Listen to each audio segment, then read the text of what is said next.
Always a good day to break out a boomstick. We're gonna be checking out the updated 590 from Mossberg here, the S model. This one can shoot mini shells, which is really cool. Let's check it out. All right, these are mini shells from Aguila. Let's check them out.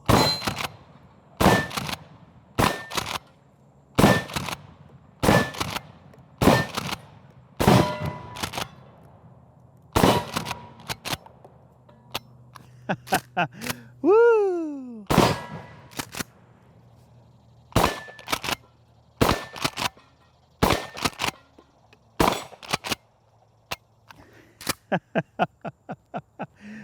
Oh boy. All right. Well, we opened up with some minis.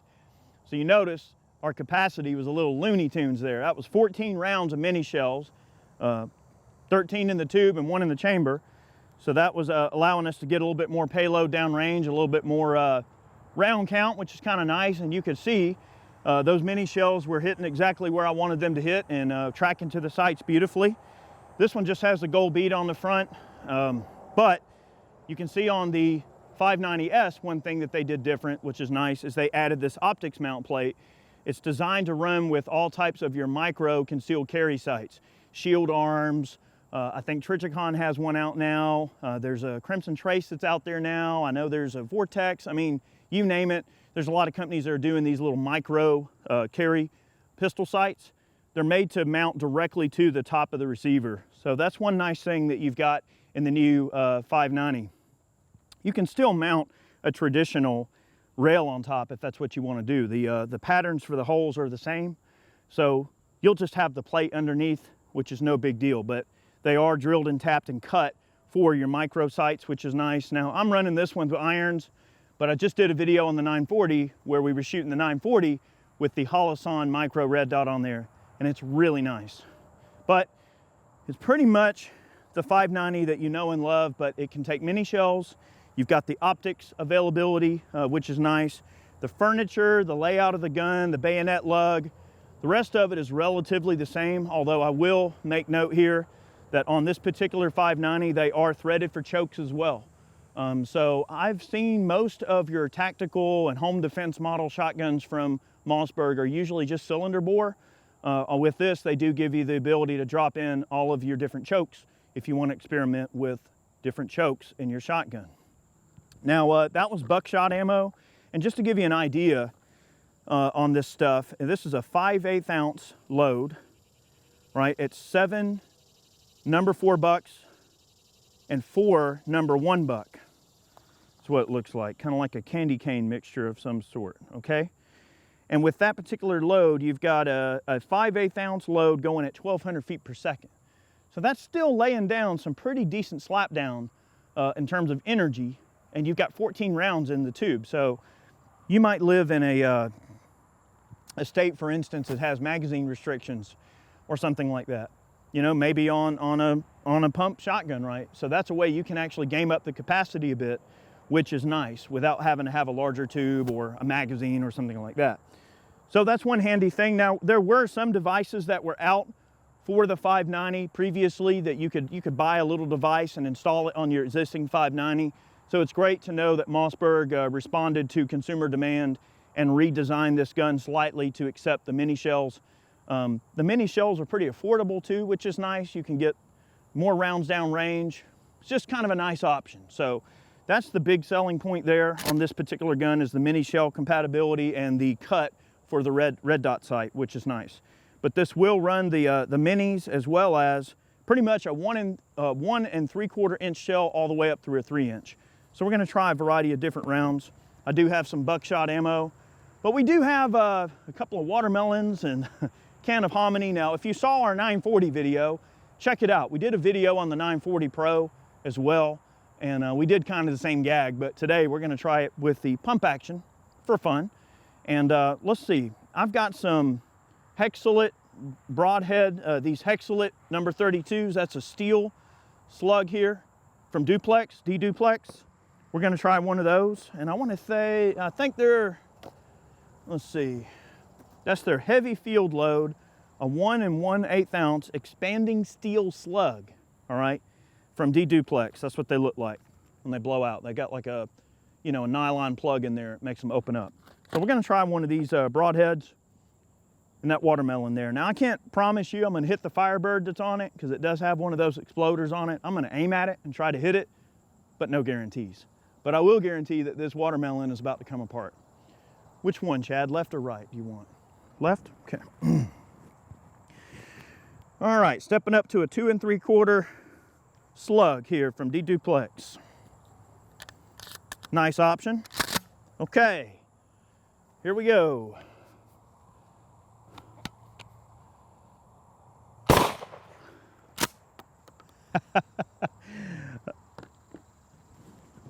Yeah, that exploder might have went off. Because it looked like there was a little puff of smoke up under that thing, but maybe not. The slow-mo will tell. All right, that was our D-Duplex. And you know, for being a 1 1/8 ounce load, it actually didn't kick that hard.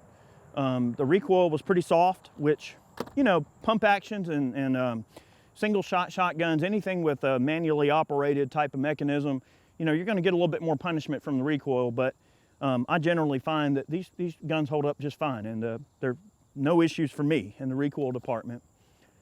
Now, speaking of recoil, we're gonna step up the recoil. Okay, this is one of my favorite loads in the whole world. And I'm gonna take out the other watermelon with this load. This is the Federal Premium. This is 3-inch buckshot, but it's a magnum load, high brass, 41 pellet buckshot, or number 4 buckshot load. 1,100 feet per second. Nice heavy payload out of a 3-inch shell that's only moving 1,100 feet per second. Yeah, number 4 buck, baby. All right, here we go. 3-inch shell. This is the max shell that this gun is rated for. Let's give it a try. And even though it's not moving very fast, it's a pretty heavy payload, so, you know, it's gonna kick a bit. All right, I'm gonna take out this other watermelon. You ready, Chad? Good? Okay, and now this time I'm gonna hit that Firebird. All right, here we go. Of course I missed the Firebird, but we hit the heck out of that watermelon. That's some carrying energy. And that's surprising too, because that number 4 buckshot, that's 41 pellets of buckshot. You mean to tell me that not a single one of those pellets hit that Firebird? Or maybe we got a defective Firebird. We'll call it that. How about that? All right, so we got a can of hominy here. Now, when we shoot this hominy, it looks so unique when it comes apart from a shotgun slug. So we're gonna try a different shotgun slug. In the 940 video that we filmed on the semi-auto Mossberg, we did a variety of different Berniki slugs of different types, and I think we've pretty much shot every slug that we have except for one.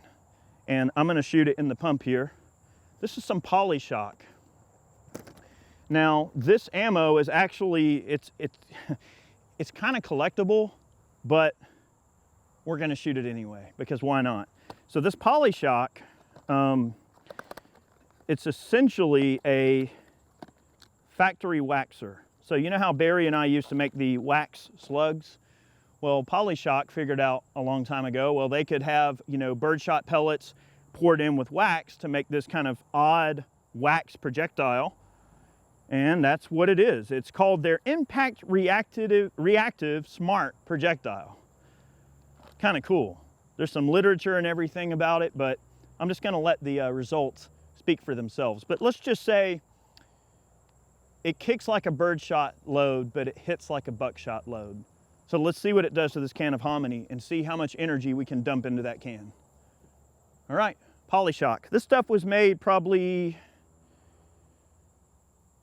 in the early 90s, something like that. So this ammo's about 30 years old. Let's give it a try. PolyShok. Urban Tactical. Look, it says Urban Tactical on the box. Okay, hit the hominy. Yeah! All right, look, we're gonna take a second here. I wanna go grab this can and show it to you that we just shot with that PolyShok. Let's do it. All right, so I wanna show you something here. It's really crazy. So this PolyShok, which is basically a factory waxer, went into the hominy can and opened it up pretty good, but you notice it didn't pass all the way through. So it dumped all of its energy and just stayed inside. All right, that's cool. But look at the hominy can. This is from a previous video today that we did.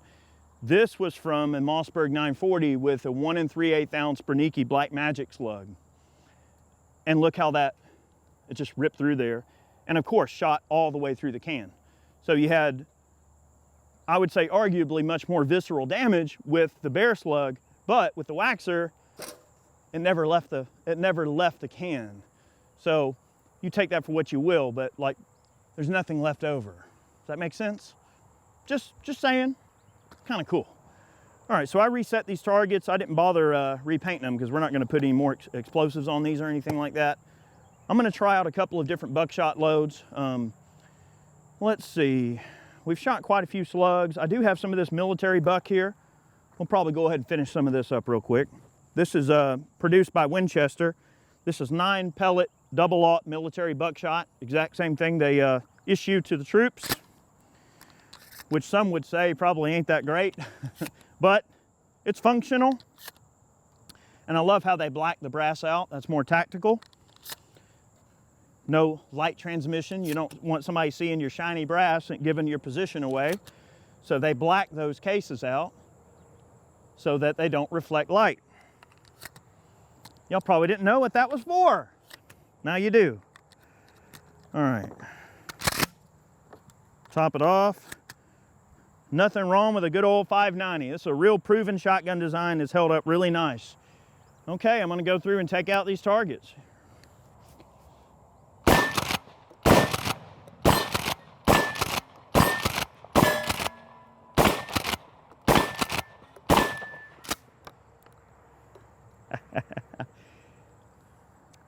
There might have been one exploder left apparently, so you know, that was a pleasant surprise. So, very functional gun. Okay, we shot it with the minis, we shot it with a little bit of buckshot, some heavy loads, some slugs. I think y'all get the idea. Look, I'll try, I got a few of these anti-terror slugs left. I'm gonna shoot a few of these on some of our long-range steel targets back there, and I just wanna see if we can kind of get them, you know, where they're hitting with just a bead, right? Earlier, we were shooting the 940 and it was doing so nice in the accuracy department. I'm gonna take my time and try to group a few on the plate back there just to see how they group. Probably just gonna shoot the big plate because I don't really know. I mean, this bead is regulated quite nicely. Again, that would be a vote for the micro red dot, which I unfortunately didn't have a spare to put on this gun for this video. But if you wanna see that type of mounting system in action, check out our 940 video and you can see that in a little more detail if you really want to see that bad enough. Okay. All right. These are pretty heavy recoiling slugs here. These anti-terrors are, let's see, they are 1 ounce, so not super heavy, but they are moving 1680 feet per second, generating 2,639 foot-pounds of energy. So this is definitely no slouch. Okay.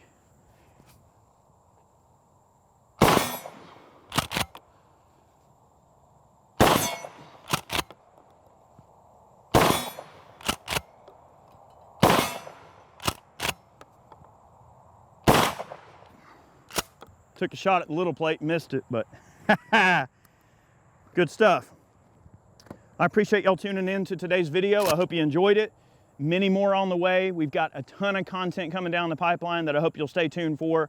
More gun gripes, more 5 guns, some more redneck science, ballistics testing. We got some ammo testing coming up. Also, I got some new armor in that we're gonna be testing, so stay tuned for all that. Tons of cool stuff on the way. Many more on the way. Check out the 590S. Cool option from Mossberg. We'll see you soon.